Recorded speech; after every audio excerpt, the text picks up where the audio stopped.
Dandelion Song back here again, and I did go ahead and look at the lamb doma, just the lamb actually, for you. I don't think that you're going to like this if you are Christian, or if you are attached to the Christian. Come on, focus. There we go. Sorry about that.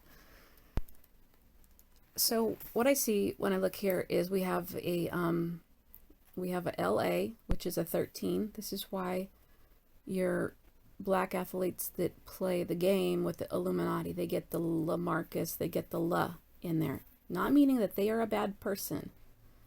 Doesn't mean they're a bad person. It just means that they have innocently, perhaps naively, decided to play the game with the gangsters, you know, the Illuminati. Nothing about these people personally. Okay, little aside. So that was your 13. This is your 13. And then, as I've told you before, the B is also code for the 13. So we have, so this far is 26. And so then we go to the 39, which if you flip the 39 upside down, it's also a 36. So it's a 39-36 mirror. Do you see? Top to bottom. See that? This reduces to a 12, which is why I put our golden square in here. You know, we do have dark Illuminati, and we have what I would call light or well-meaning Illuminati. Not going to say that they are gods and you should worship them or trust them, but I think they're well-meaning, and there's some who are not well-meaning. But originally, if you go far back into Aztec and ancient artwork, which basically came from Atlantis, those without the Toltec, and those were survivors of Atlantis, the ones who were smart enough to leave in time. They have the 33 degrees and the rule of this is the golden rule, and it's meant to be a good symbol. This is meant to be seeing with awakened eyes, measuring with awakeness, and this is meant to be ruling as you would wish to be ruled. This was meant to be a good symbol in the beginning. Like all symbols, it's been distorted by the dark. But just because the dark distorted it, like, think about why would they distort it? Well, it's because they don't want you to look at it. They don't want you to like it. They want you to judge it when you see it. Like when I saw this in my children's school office, I was just like you are. I'm like, oh my gosh, Masons and Freemasonry is everywhere. Ugh, you know. And then I, you know, had my judgmental feeling and I turned away.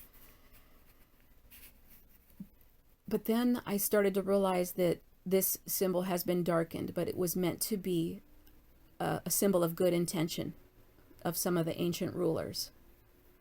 So when we see this symbol, we don't, and all symbols, you need to realize that the dark Illuminati have darkened, smudged, and dragged through the dirt many symbols which were meant to be benevolent to mankind.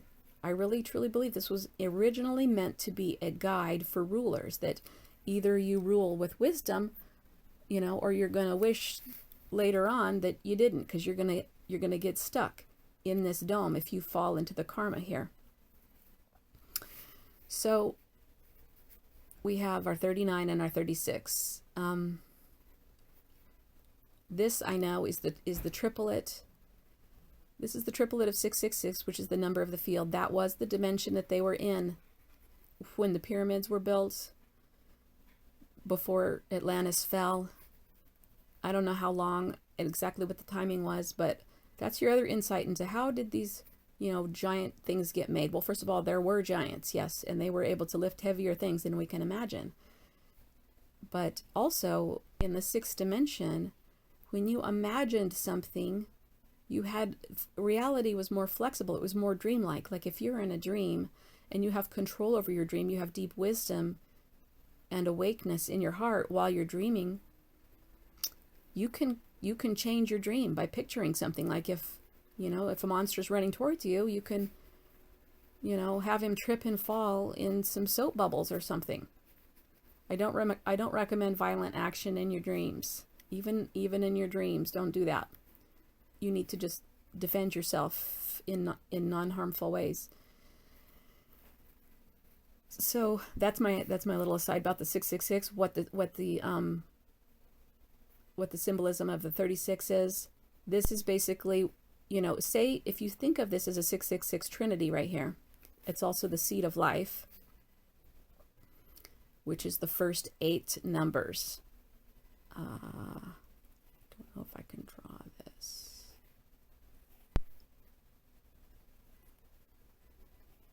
And one of them you shouldn't be able to see. 1, 2, 3, 4, 5, 6, 7, and then there's an 8th one hidden back there. These first 8 numbers, and I didn't draw it exactly right.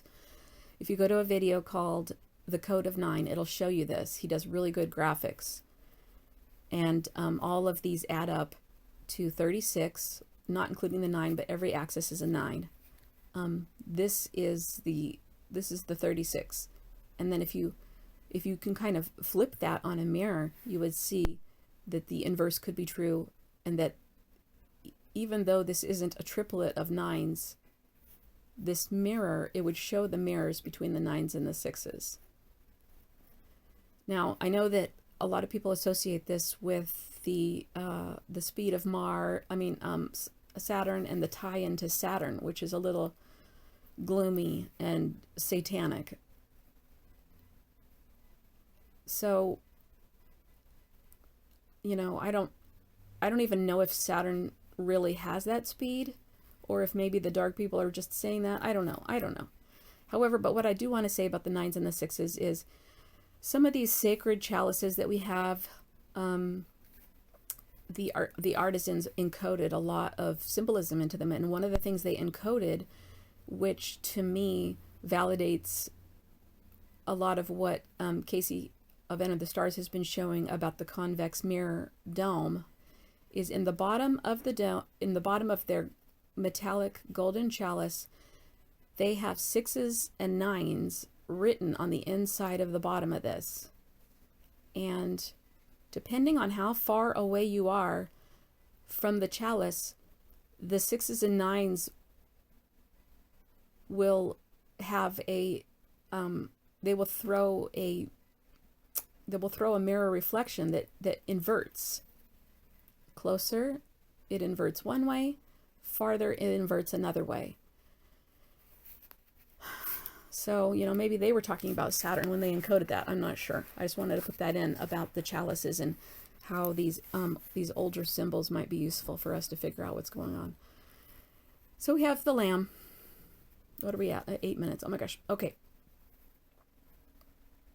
So if we just do this, 26 plus 2 is 28.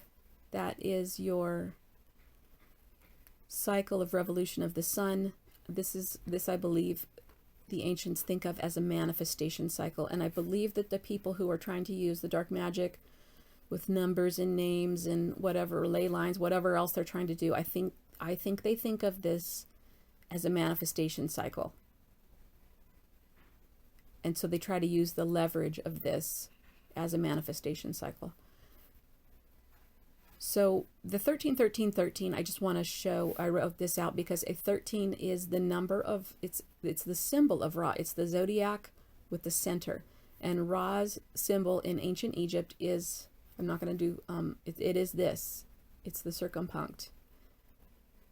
And this is also the symbol for target. And NBC also has this. They have it as the rising. You know, NBC worships Ra. They have it as this. It's supposed to be our rising sun, but it's not. It's Ra. It's the rising of Ra again. And I don't think they mean the most ancient Ra. I think they actually mean Marduk Ra. And then they also have the peacock, which is doubly encoded to show our structural pigment dome shape, divergent, the divergent aspects of the sky of our dome. I know that sounds crazy. It's just so hard to talk about. And I can't redo all these videos that Casey's done. So if you don't understand this, I think Casey has a playlist about trying to understand our sky as the structural pigmented dome, the reflective. This is why the chalice has a reflective golden surface. I'm just going to write gold there. That's a 22. Because structurally pigmented surfaces have a black reflective surface behind them, otherwise they don't work. You won't get any color out of a peacock feather or a scarab without that black reflective surface. So NBC has this, so it doubly encodes our dome, and it's also in the ancient Egyptian papyruses. Wayne Herschel has just a very few videos, but some of his show, if you go and look at them, they're well done, better than mine. You know, he worked harder on them. I think he has a nice producer. He shows the ancient papyrus that shows this landing on the Sphinx. Looks just like this. So I know that NBC is waiting for Ra to return. You know, and they're going to be standing out here with, you know, a bouquet and a welcome basket or something when Ra returns. I just wanted to point out that the chalice is gold because the Anunnaki were here to mine gold, but also gold in our language is a 22 word, and you may have heard me talk about the number 22 and as in the 22 level of the dome. That's the lowest level of the dome. The highest level of the dome is the 8th level. I know the numbers are inverted, but the reason why I call this the 22 level of the dome is because, oh my gosh, I'm so far off, huh? Okay, is because in Astana, this is 0.22 miles from the center of the pyramid there. And then I believe that the top level of this is the 0.33. So they are literally showing you that if you evolve, as you evolve, according to the Gnostic view, as you evolve, you go to different levels of heaven during your rest and your recharge. And the lowest level of heaven is what they would call the first level of heaven, but I call it the 22 level because of the encodement of the language that I understand. All right, maybe I'll just have to do a video on number 22, and then I'll have to refer to that instead of explaining that a bunch of times. Okay, here is your hieroglyph. Oh my gosh, 12 minutes. Oh, that's not so bad. Here's your hieroglyph for lamb. It has your L. The 28 also finally reduces to a 10, which is the X. This is Ra. So you just see that Ra has the numbers all over this. This is Ra. This is Ra. That is Ra. The birth of Ra. This, I think, actually is the hills by Armana. This is, you know, his landscape of Ra, besides encoding a bunch of other things. This is the right, this is the golden rule. This is the 33 degrees. So this right here is the Freemason symbol. That is Ra.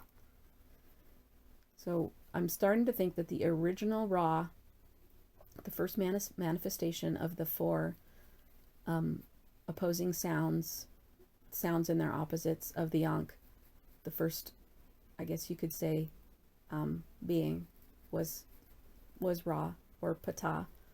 And so, but this is all different from the Marduk Ra. So when the farther back you go, the more esoteric it is. Thanks for being patient with me, you guys. This is hard to explain. Okay, well, I wrote this M here, separated out for you. There's the lower part of the chalice, which is the 33. You know, in terms of the dome level, this is not the lowest level of the dome. This would be the highest level of the dome. This is right. This is right after the 32. So the 33 signifies the people who have escaped the dome, and if they are a 33 and they've come back, that means they've come back willingly, and they've probably come back to help. Okay, so here's the separated M, and I do want to just briefly say that this is Eve. This encodes Eve, and Adam. So this kind of says Eve. This is the I, the V, and the I. And if you go back the other way, it's a 1, A. It's a D, because a V is a 22, which also fits into this. It's the same thing. The V is a 22, which the digital root of is 4. That's a D. And there's another A. So Ada. So this way it reads Eve, and that way it reads Ada. And then, you know, Adam has the M on the end. It just tells you, yep, we mean it. That's what's inside of the M, is Eve and Adam. Pretty wild. Okay, well, that's my hieroglyph of lamb. The Lamb of God.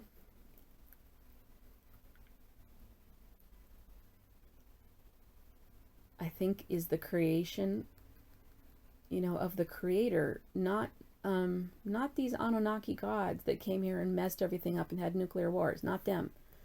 The people who created this experiment, this dome, who really, you know, were the first, the one, the everything and the nothing. That's what I think this is meaning. And perhaps that word, you know, in the ancient language, perhaps that word was Ra. I'm not sure. And then, you know, then Marduk Ra, you know, I'm not going to say he's one of the better hooligans, actually not the worst hooligan, although he's still in the hooligan category as far as I'm concerned. Then he took this as a title unto himself, because that's what pretenders do. So then he called himself Marduk Ra, took it as a title, because he's saying that he's a son of God. So you can kind of see the, you know, from the repetitive of the pattern and how I show this to you, how the Anunnaki gods worked, and how our language has not only Freemason codes in it, but if you follow them back far enough, you can get back to codes that were from the time of Atlantis or before, and they may be authentic codes, you know, about sound and the creation of our world through sounds and their opposites, and concepts and their opposites. You see the Ankh video, and other times that I've mentioned the Ankh for more information about that. I didn't do the Doma part of this, but in short, it's the dome that we live in. All right, you guys. Hope that wasn't too hard to follow. Love you. Hope you're having a good day. Talk to you later. Bye.